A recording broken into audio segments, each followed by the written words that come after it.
શું તમારું ration card ખોવાઈ ગયું છે કે પછી ફાટી ગયું છે? તો હવે ચિંતા કરવાની કોઈ જરૂર નથી. માત્ર એક ક્લિકમાં મેળવો તમારું નવું રેશન કાર્ડ, એ પણ તમારા મોબાઈલમાં તરત જ. ડિજિલોકર દ્વારા હવે તમે તમારા રેશન કાર્ડને ડિજિટલ ફોર્મમાં જોઈ શકો છો, ડાઉનલોડ કરી શકો છો અને જરૂરી જગ્યાએ ઉપયોગ પણ કરી શકો છો. આ સંપૂર્ણ માહિતી અને સ્ટેપ બાય સ્ટેપ માર્ગદર્શન માટે આ વિડીયો અંત સુધી જરૂર જુઓ. આ છે the one click information YouTube channel, જ્યાં માહિતી મળે છે બિલકુલ સરળ ભાષામાં. ચેનલને સબસ્ક્રાઈબ કરો અને વિડીયોને લાઈક કરો. બેલ આઇકન દબાવો નવી અપડેટ માટે. તો ચલો વિડીયો શરૂ કરીએ.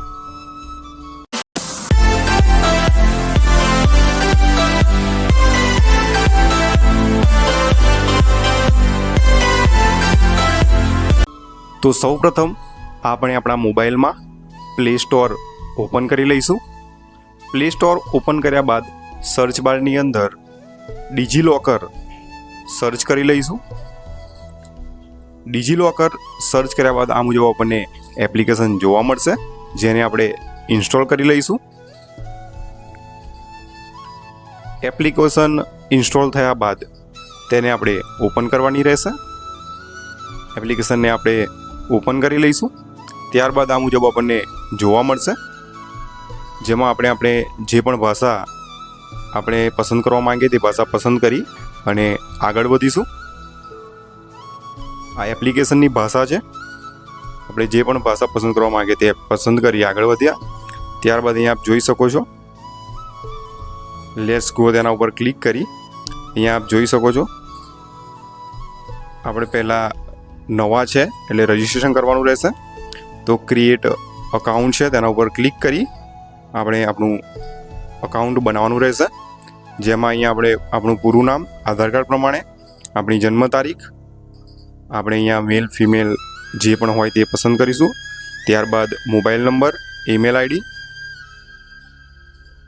અને ત્યારબાદ આપણે 6 ડિજિટનો આપણો પિન નવો બનાવી સબમિટ ઉપર ક્લિક કરવાનું રહેશે.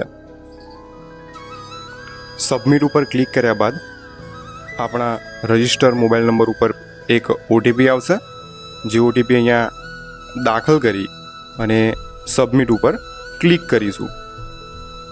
તો આપણે અહીંયા ઓટીપી દાખલ કરી લઈશું. ત્યારબાદ સબમિટ ઉપર ક્લિક કરી લઈશું.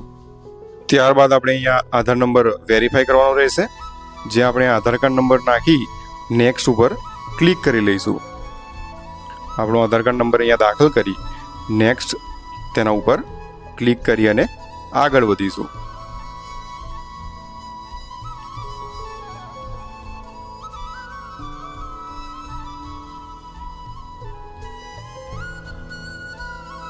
ત્યારબાદ ઓટીપી આવશે, જે આધાર નંબરમાં મોબાઈલ નંબર લિંક હશે તેમાં, જે ઓટીપી અહીંયા દાખલ કરી સબમિટ ઉપર ક્લિક કરવાનું રહેશે.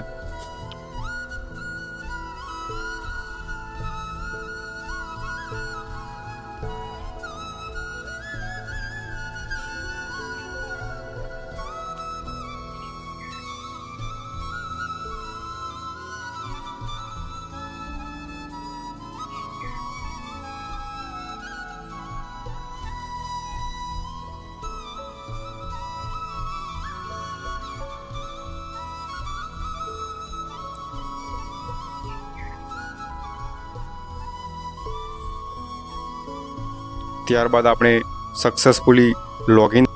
ત્યારબાદ ફરીથી એપ્લિકેશન ઓપન થશે, જે આપણે ફરીથી લોગિન થવાનું રહેશે. સાઇન ઇન પર ક્લિક કરી અહીંયા 3 પ્રકારે લોગિન થઈ શકો છો. તો આપણે આધાર નંબરથી લોગિન થઈશું. આપણો આધાર નંબર દાખલ કરી અને આધાર ઓટીપી દાખલ કરીશું અને લોગિન થઈશું. આપ મોબાઈલ નંબરથી યુઝર નેમથી પણ લોગિન થઈ શકો છો. તો આપણે અહીંયા આધાર નંબરથી લોગિન થઈશું. એકદમ સરળ રીત છે લોગિન થવા માટે. તમારો આધાર નંબર અહીંયા દાખલ કરો, નેક્સ્ટ ઉપર ક્લિક કરો, ઓટીપી આવશે, ઓટીપી દાખલ કરી અને લોગિન થાઓ. અહીંયા ઓટીપી દાખલ કરીશું. આપણે જે પણ ઓટીપી આવ્યો હશે 6 અંકનો જે ઓટીપી આપણે અહીંયા દાખલ કરી લઈશું. ઓટીપી દાખલ કર્યા બાદ સબમિટ ઉપર ક્લિક કરી લઈશું. સબમિટ ઉપર ક્લિક કર્યા બાદ આપણને આ મુજબ જોવા મળશે, જેમાં આપણે જે પણ પિન બનાવ્યો હતો જે પિન અહીંયા આપણે દાખલ કરી અને સબમિટ ઉપર ક્લિક કરી લઈશું.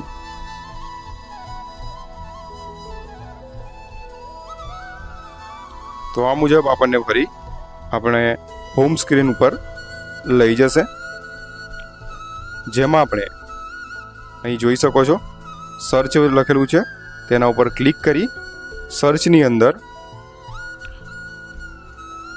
અહીંયા આપણે સર્ચની અંદર લખવાનું રહેશે રેશન કાર્ડ લખશો એટલે નીચે સ્ટેટ વાઇઝ ઘણા બધા ઓપ્શન આપણને જોવા મળશે, જેમાં આપણે ગુજરાત સિલેક્ટ કરી લઈશું. રેશન કાર્ડ ગુજરાત છે તે સિલેક્ટ કરી અને આગળ વધીશું. તો અહીંયા આપણે ગુજરાતને સિલેક્ટ કરી લઈશું. ત્યારબાદ આપણું નામ આવી જશે, નીચે રેશન કાર્ડ નંબર દાખલ કરીશું અને આધાર કાર્ડ નંબર દાખલ કરી ગેટ ડોક્યુમેન્ટ ઉપર ક્લિક કરી લઈશું. જો આપણા રેશન કાર્ડની અંદર આપણો આધાર કાર્ડ નંબર એડ હશે તો જ અહીંયા આપણે આપણું રેશન કાર્ડ ડિજિટલ મેળવી શકીએ છીએ. તો અહીંયા આપ જોઈ શકો છો ગેટ ડોક્યુમેન્ટ ઉપર ક્લિક કર્યા બાદ આ મુજબ થોડી ક્ષણ લેશે વેરીફાઈ થવા માટે. ત્યારબાદ વેરીફાઈ થઈ જશે. અહીંયા ડિજિલોકરમાં આપણે ઘણા બધા ડોક્યુમેન્ટ આપણે ડિજિટલી મેળવી શકીએ છીએ અને જે જરૂર પડે જરૂર જણાય અમુક જગ્યાએ ઉપયોગ પણ કરી શકીએ છીએ. તો અહીંયા આપ જોઈ શકો છો આ મુજબ રેશન કાર્ડ આપણે અહીંયાથી એડ કરી શકીએ છીએ.